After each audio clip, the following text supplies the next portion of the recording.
नमस्कार दोस्तों, स्वागत है आपका एस के एजुकेशन चैनल पर। और हम पढ़ रहे थे राजस्थान नगर पालिका सामान्य क्रय और अनुबंध नियम 1974 और उसमें हमने नियम नंबर 1 में पढ़ा था कि जो इसकी क्या क्या होता है, इसका संक्षिप्त नाम और प्रारंभ होता है। नियम नंबर 2 में परिभाषा पढ़ी थी। नियम नंबर 3 में निविदा के बारे में पढ़ा था। और इसी प्रकार हमने जो पढ़ा है वो कहाँ तक पढ़ लिया है हमने, नियम नंबर 14 तक। और आज जो पढ़ेंगे नियम नंबर 13 तक हमने पढ़ लिया है। और आज जो हम पढ़ेंगे वो कहाँ तक पढ़ेंगे, नियम नंबर 14 तक। तो आज का जो नियम है, नियम नंबर कौन सा है, नियम नंबर 13 तक हमने पढ़ लिया है। और आज का नियम कौन सा है, नियम नंबर 14। नियम नंबर 14 क्या कहता है, किसी भी सामान को खरीदने के लिए क्या आवश्यक है, सक्षम स्वीकृति, है ना। तो किसी भी सामान को खरीदने के लिए किसकी आवश्यकता है, सक्षम स्वीकृति की। सक्षम स्वीकृति की किसकी आवश्यकता है, सक्षम स्वीकृति की क्या है, आवश्यकता है। सक्षम स्वीकृति की क्या है, तो आवश्यकता है।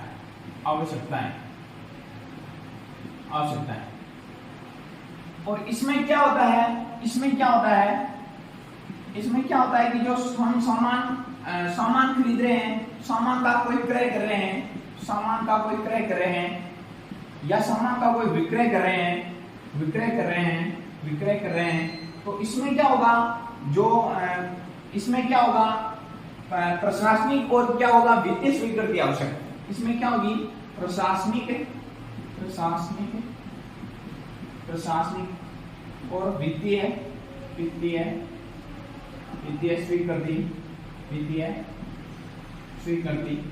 स्वीकृति आवश्यक। जो इसमें क्या होगा, कोई सामान खरीद रहे हैं या विक्रय कर रहे हैं, कार्य का निष्पादन, कोई कार्य करवा रहे हैं, कार्य का निष्पादन कर रहे हैं, तो उसमें क्या होगा, जो अपने उच्च अधिकारी से क्या होगा, अपने उच्च अधिकारी से प्रशासनिक और वित्तीय स्वीकृति लेनी पड़ेगी। इसमें क्या होगा, कोई निविदा निकली जाएगी तो उसमें 10-20% से अधिक या कम नहीं होना चाहिए ना। तो निविदा में 20% का अंतर नहीं होना चाहिए। नहीं होना चाहिए। इसका मतलब क्या होता है, जैसे हमने कोई टेंडर निकाला है, जैसे कोई निविदा निकली है, तो उस निविदा में क्या होगा, जैसे कोई टेंडर निकला है और टेंडर में सक्षम अधिकारी और प्रशासनिक और वित्तीय स्वीकृति मिल गई है, उस टेंडर को क्या हुआ, वित्तीय स्वीकृति या प्रशासनिक स्वीकृति मिल गई है, टेंडर को स्वीकृति मिल गई है। तो अब क्या होगा, जैसे यहाँ पर 100 करोड़ खर्च किए, 100 करोड़ का क्या हुआ था, वित्तीय स्वीकृति मिली है, जो 100 करोड़ की स्वीकृति मिली है। लेकिन क्या होता है कि अब क्या होता है, यहाँ पर 80 करोड़ का क्या हुआ, 80 करोड़ का ही काम हुआ। तो इसमें क्या होगा, अब 80 करोड़ का काम हुआ, तो अब कितने बचे, 20 करोड़ बच गए। 20 करोड़ के क्या हो गए, बच गए। या इसमें क्या होता है कि 100 करोड़ का कोई इन्वेस्ट किया था, 100 करोड़ की कोई निविदा निकली थी, और इसमें होता क्या है कि 20 करोड़ और ज्यादा लग गए। क्या होता है, 20 करोड़ क्या हो गए, ज्यादा लग गए। तो अब क्या हो गए, 120 करोड़ हो गए। तो इसमें क्या होगा, ये जो जानकारी है, ये तो क्या होगा, उच्च अधिकारी को बताना आवश्यक है ना। तो ये क्या होगा, इसमें किसी भी प्रकार का निविदा निकलते समय क्या होना चाहिए कि हमें निविदा निकली है तो उसमें 20% का अंतर नहीं होना चाहिए कि 80 करोड़ ही खर्च हुए, 20 करोड़ बच गए, या 120 करोड़ खर्च हो गए, 100 करोड़ ही खर्च करने थे। ऐसा नहीं होगा। जो जितना काम है उसकी पूरी संपूर्ण जानकारी लेकर क्या होगा, उस पर निविदा निकाली जाएगी ना। ऐसा कभी नहीं हो सकता। तो यहां तक आप उतारिए, हम आगे की ओर बढ़ते हैं।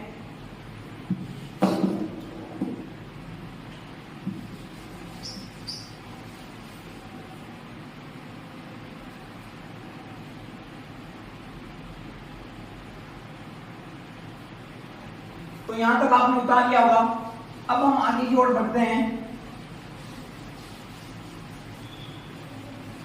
तो वित्तीय स्वीकृति आवश्यक है। तो अब वित्तीय स्वीकृति किसकी आवश्यक है? ये आपने पूछा नहीं कि वित्तीय स्वीकृति आवश्यकता है, लेकिन है किसकी। जैसे हम एक आता है नगर पालिका, नगर परिषद और नगर निगम। तो हम जैसे नगर पालिका पढ़ते हैं, नगर पालिका, नगर पालिका। अब नगर पालिका में होता क्या है, नगर पालिका में जैसे 1,00,000 रुपए, 1,00,000 रुपए कोई खर्च कर रहा है,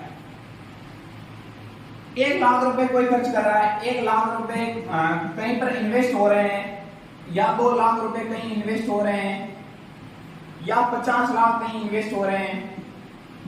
तो ये किसकी देखरेख में होगा, या 50 लाख की जो इन्वेस्ट हो रहे हैं इसमें क्या है 25 लाख है, तो इनकी देखरेख और कौन करेगा, तो इसमें कौन आएगा, कार्यकारी अधिकारी, कार्यकारी अधिकारी कौन आएगा, कार्यकारी अधिकारी।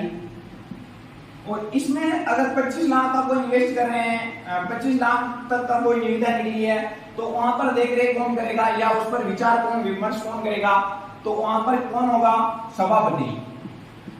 जो नगर पालिका कौन होगा, सभापति। और 25 लाख में कौन होगा, एक वित्त समिति गठित की जाएगी, वित्त समिति गठित की जाएगी। तो वो क्या करेगी, इनका लेखा जोखा रखेगी, वित्त समिति, वित्त समिति, वित्त समिति। और इसके बाद होगा क्या, बजट के प्रावधान तक, बजट के प्रावधान तक,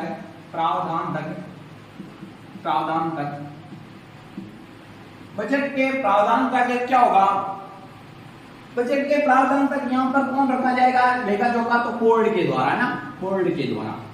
तो इसमें क्या होगा, 1,00,000 तक का कोई टेंडर निकला तो उसका लेखा जोखा जो रखा जाएगा वो कार्यकारी अधिकारी द्वारा रखा जाएगा।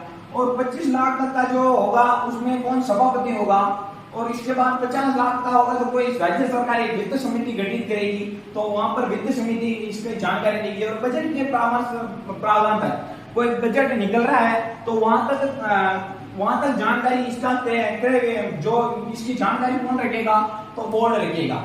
तो नगर पालिका के बारे में बता दिया, यहां तक बताइए आप।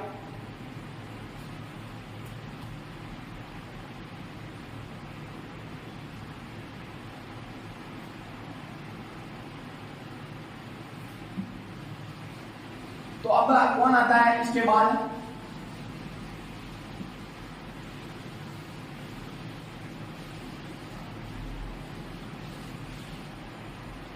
तो अब आता है नगर परिषद। नगर परिषद कौन आता है, नगर परिषद। इसमें क्या होता है, 2 लाख 2 लाख तक का कोई मिलता है तो उसमें कौन होगा, आयुक्त होगा, आयुक्त होगा। और इसके बाद में 50 लाख तक का कोई टेंडर निकला होगा तो उसमें कौन होगा, अध्यक्ष होगा। और 1 करोड़ तक का कोई टेंडर निकला है, 1 करोड़ तक की कोई बात चल रही है तो उसमें कौन होगा, वित्त समिति। जो कौन गठित करेगा वित्त समिति को, राज्य सरकार गठित करेगी। और उसके बाद बजट के प्रावधान तक संपूर्ण शक्तियां किसके पास होगी, तो किसके पास होगी, परिषद के पास में। बजट के प्रावधान तक बजट के प्रावधान तक जो पूर्ण शक्तियां होगी वो किसके पास में होगी, परिषद के पास में। किसके पास में होगी, परिषद के पास में। तो यहां तक नगर परिषद तक आप बताइए। इसके बाद में नगर निगम पढ़ते हैं हम।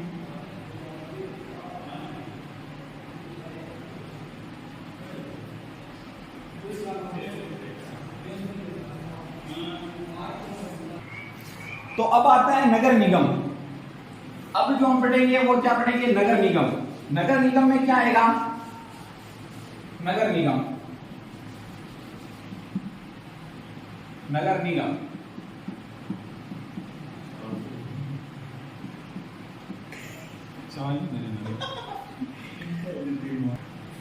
तो अब आते हैं नगर निगम। और नगर निगम में कितना होता है, नगर निगम में कोई 10 लाख की कोई राशि है, 10 लाख तक की कोई राशि है, तो वहां पर जो देख रेगा जो करेगा वो कौन करेगा, जोनल कमिश्नर।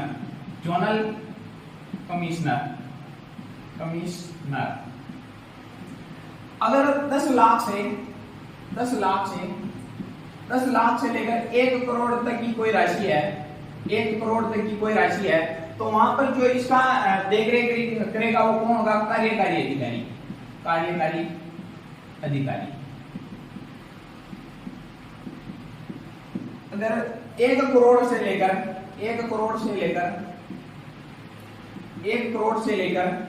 2 करोड़ तक की कोई राशि है, तो वहां पर जो इसका कार्य करेगा वो कौन करेगा? महापौर करेगा। 2 करोड़ से लेकर 5 करोड़ तक की कोई राशि है, तो वहां पर जो देख रेख करेगा वो कौन होगा? इसका कार्य संचालन कौन करेगा? वित्त समिति। और वित्त समिति की स्थापना कौन करेगा? राज्य सरकार करेगी। और इसके बाद आता है 5 करोड़ से अधिक की कोई राशि है, 5 करोड़ से अधिक की राशि है, तो वहां पर कौन करेगा? परिषद। और परिषद की स्थापना किस प्रकार से होती है मैंने आपको बताया। तो यहां तक उतारिए।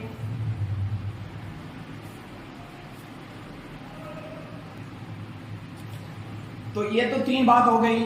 और इसके बाद जो हम एक अपवाद भी आते हैं, इसमें अपवाद भी आते हैं। तो अपवाद क्या क्या है?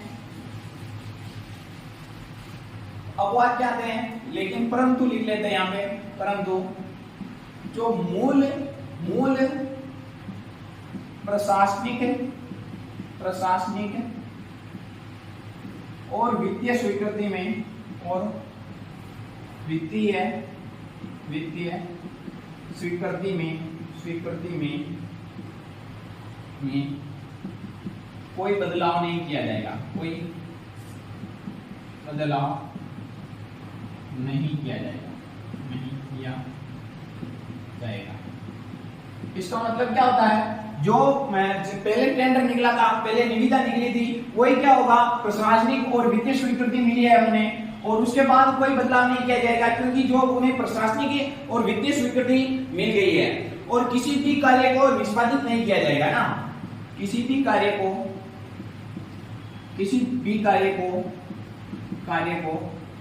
अलग नहीं किया जाएगा,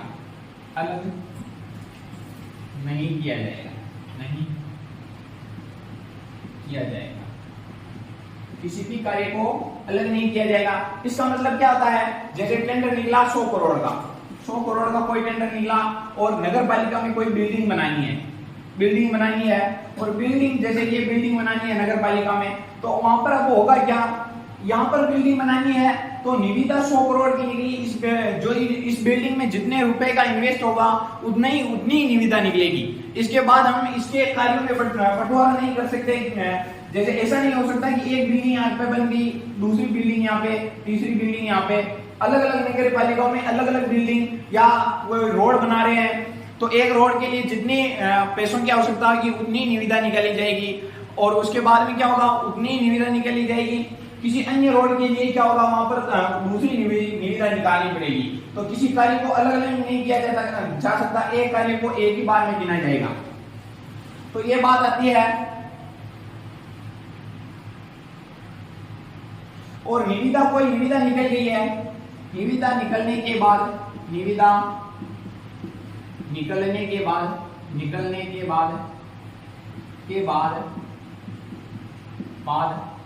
7 दिन के निविदा निकलने के 7 दिन के भीतर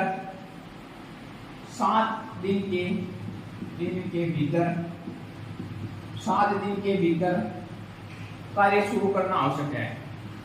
कार्य शुरू किया जाएगा 7 दिन के बाद, है ना, 7 दिन के बाद कार्य शुरू किया जाएगा और इस पर करार जारी किया जाएगा। इस पर करार जारी किया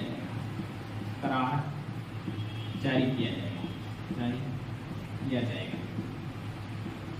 तो यहां तक आपको समझ में आ गया होगा। तो इसमें क्या होता है, निविदा निकलने के 7 दिन के बाद में क्या होगा, वहां पर कार्य शुरू कर देंगे और करार जारी किया जाएगा। करार का मतलब क्या, वहां पर सिग्नेचर हो जाएंगे कि ये कार्य की स्वीकृति मिल गई है ना। तो यहां तक आप उतारिए।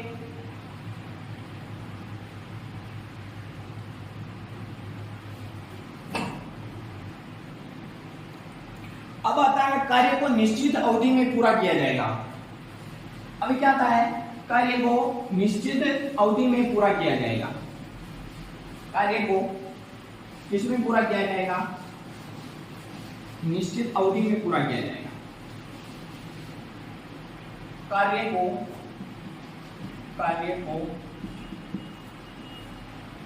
निश्चित अवधि में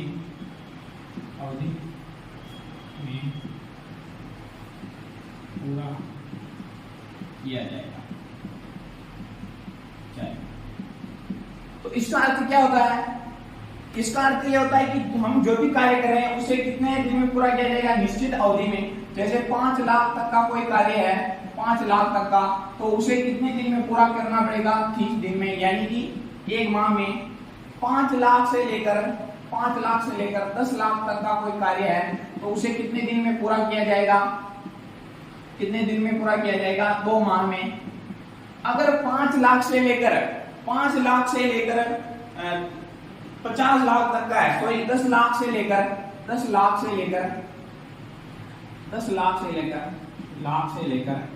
50 लाख तक का कोई रकम है, कोई टेंडर है, तो उसे कितने में माह में पूरा किया जाएगा, 4 माह में। अगर 50 लाख से लेकर 1 करोड़ तक की कोई राशि है, तो उसे 6 माह में पूरा किया जाएगा, 6 माह में पूरा किया जाएगा। अगर 1 करोड़ से अधिक की राशि है, तो उसे कितने माह में पूरा किया जाएगा। तो ये क्या करेगी, ये क्या कौन करेगा, तो बोर्ड द्वारा इसकी समय सीमा निर्धारित करेगी, बोर्ड समय सीमा निर्धारित करेगी,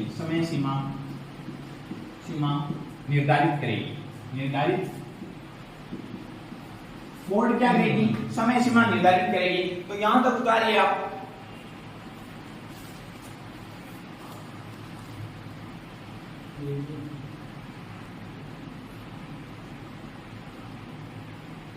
तो अब आता है, इसके बाद हम पढ़ेंगे अनुपातिक पद्धति, है ना, अनुपातिक प्रगति आता है, सॉरी,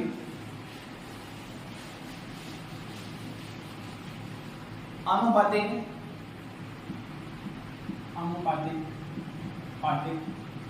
प्रगति। और अनुपातिक प्रगति का मतलब क्या होता है, जैसे हमने क्या किया, 5 लाख का कोई टेंडर है, 5 लाख की कोई रकम है, तो उसमें क्या होगा, उसका कार्य कितने दिन में पूरा किया जाएगा, तो 30 दिन में ना। कितने दिन में पूरा किया जाएगा, 30 दिन में। यानी कि 5 इसको हम अगर भाग देते हैं, तो 30 दिन का अगर हम भाग देते हैं, कितने दिन में पूरा किया जाएगा, 30/4। तो एक काम है वो कितने दिन में पूरा किया जाएगा, 1/4 काम कितने दिन में पूरा होना चाहिए, एक बार में 1/4 काम पूरा होना चाहिए, है ना। कोई 30 दिन में हम काम कर रहे हैं 5 लाख का, तो जो पहला काम होगा वो कितने दिन में पूरा होना चाहिए, 1/4 भाग में। और अगर दूसरा काम होगा, दूसरा सेकंड काम होगा, वो सेकंड काम कितने दिन में पूरा होना चाहिए, 1/2 भाग में। अगर तीसरा जो काम होगा वो कितने दिन में पूरा होना चाहिए, 3/4 में। और अब जो काम होगा, चौथा जो काम होगा वो कितने दिन में पूरा होगा, तो अब क्या होगा, पूर्ण हो जाएगा। इसका मतलब समझिए आप कि क्या होता क्या है कि जो 30 दिन में हम अगर कोई काम कर रहे हैं, तो 30 को हम अगर 4 भागों में बांटते हैं, तो इसको अगर हम 4 का भाग देते हैं 30 में, तो एक लगभग 7 दिन आते हैं। तो लगभग कितने दिन आते हैं, 7 दिन आते हैं। 7 दिन, तो लगभग जो 7 दिन में क्या होगा, कोई यहाँ पर जो चेक करने जाएगा, कोई जैसे बिल्डिंग बन रही है नगर पालिका में, तो जो ये होगा 7 दिन में अगर कार्य पूरा हो रहा है, तो 1/4 का अर्थ ये होता है कि जो 7 दिन में क्या होगा, जो अधिकारी होगा वहां पर क्या करेगा, चेकअप करने जाएगा। यानी कि 7 दिन के हिसाब से क्या होगा, वो अधिकारी वहां पर चेकअप करने जाएगा।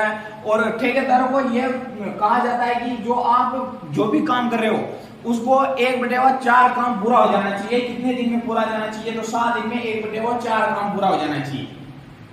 तो चेक करते हैं और इसी तरह आगे चलता रहता है। जो सेकंड बार वो चेक करने जाते हैं वो आधा काम, यानी कि 15 दिन में वो क्या करेंगे, आधा काम चेक करने जाएंगे कि आधा काम हुआ कि नहीं हुआ।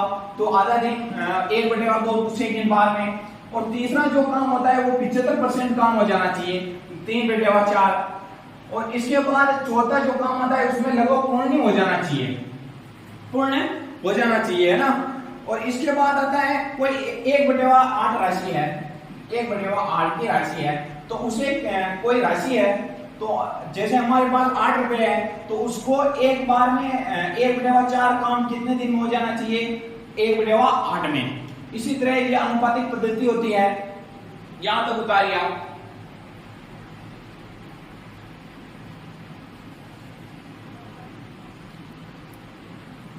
अब ये नियम नंबर 14 कंप्लीट हो गया आपका।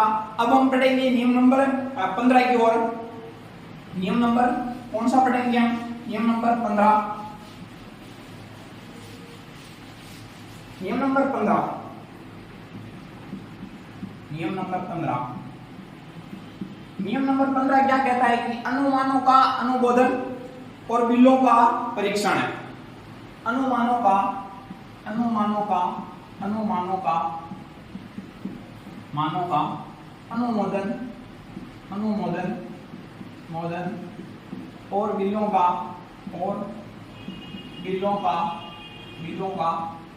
परीक्षण परीक्षण। यानी कि बिलों का, जैसे अनुमानों का अनुमोदन और बिलों का परीक्षण अर्थ क्या होगा, जैसे कोई टेंडर निकाला जाएगा, कितनी की राशि है, तो वो कौन सा अधिकारी होगा जो उसकी देखरेख में वो कार्य होगा, उसकी जांच करेगा। तो 5 लाख 1 लाख तक की कोई राशि है तो वो कौन होगा, 1 लाख तक की कोई राशि है तो कौन होगा, कनिष्ठ सहायक, सहायक है ना। तो कनिष्ठ सहायक वो क्या करेगा, 1 लाख तक की राशि को कनिष्ठ सहायक देख रेख करेगा, कनिष्ठ सहायक। अगर 1 लाख से लेकर 5 लाख तक की कोई राशि है, 1 लाख से लेकर 5 लाख तक की कोई राशि है, तो वहां पर कौन करेगा, सहायक।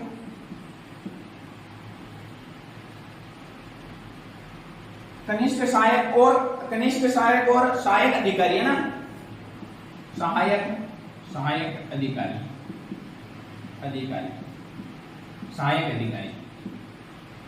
अगर 5 लाख से लेकर 10 लाख तक की कोई राशि है, 5 लाख से लेकर 10 लाख तक की कोई, 5 लाख से लेकर 50 लाख तक की कोई राशि है, तो उसमें कौन करेगा, अधिशासी अधिकारी, अधिशासी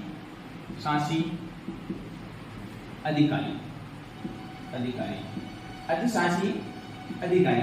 अगर 50 लाख से लेकर 1.5 लाख तक की कोई राशि है, 50 लाख से लेकर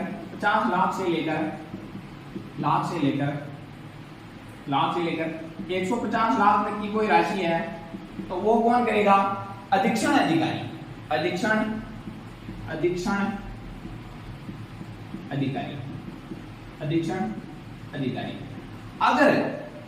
लाख से अधिक की कोई राशि है, 1.5 लाख से अधिक की कोई राशि है, तो सरकार द्वारा एक समिति गठित की जाएगी ना। तो अधिक की राशि है तो सरकार द्वारा गठित समिति कौन करेगा।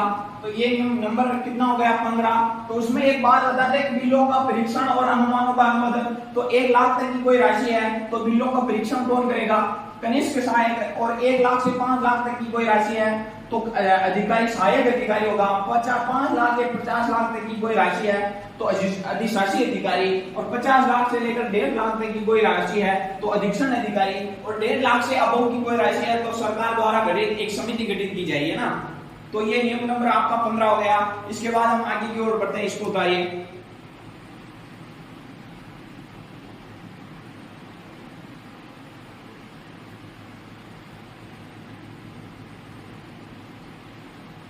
तो अब आता है नियम नंबर 6। नियम नंबर 6 क्या कहता है,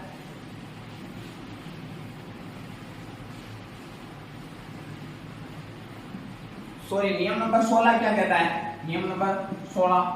तो इसमें क्या होता है, कोई भी निविदा बाध्यकारी नहीं होगी अध्ययन की अपेक्षाओं का पालन नहीं किया गया हो। कोई निविदा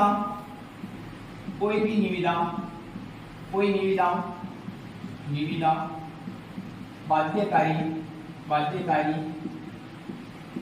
नहीं होगी, कोई निविदा बाध्यकारी नहीं होगी। क्यों नहीं होगी?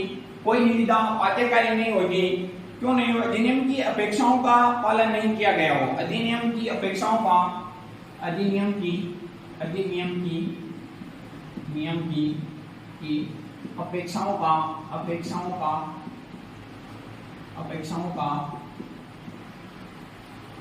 का पालन नहीं किया गया।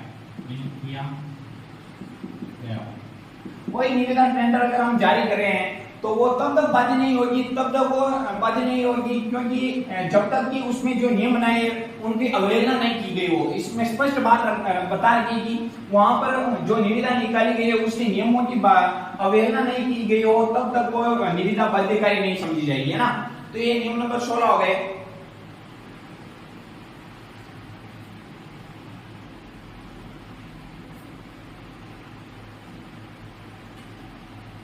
अब नियम नंबर 17 आता है।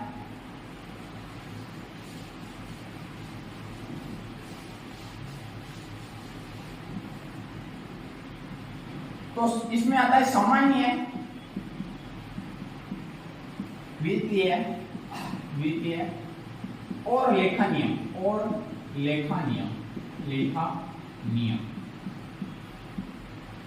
कौन आता है? सामान्य वित्तीय और लेखा नियम। इनका अर्थ होता क्या है? सामान्य वित्तीय और लेखा नियम तो रजिस्टर राज्य सरकार के सार्वजनिक निर्माण विभाग में प्रयुक्त होता है ना। इसमें वही रजिस्टर प्रयुक्त किया जाएगा। इसमें रजिस्टर कौन सा प्रयुक्त किया जाएगा? तो राज्य सरकार द्वारा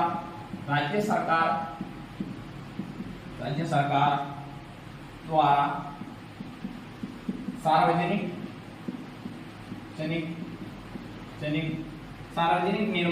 निर्माण का अर्थ क्या होता है? निर्माण भवन या पत्र। राज्य सरकार द्वारा निर्माण सार्वजनिक भवन या सार्वजनिक निर्माण में प्रयोग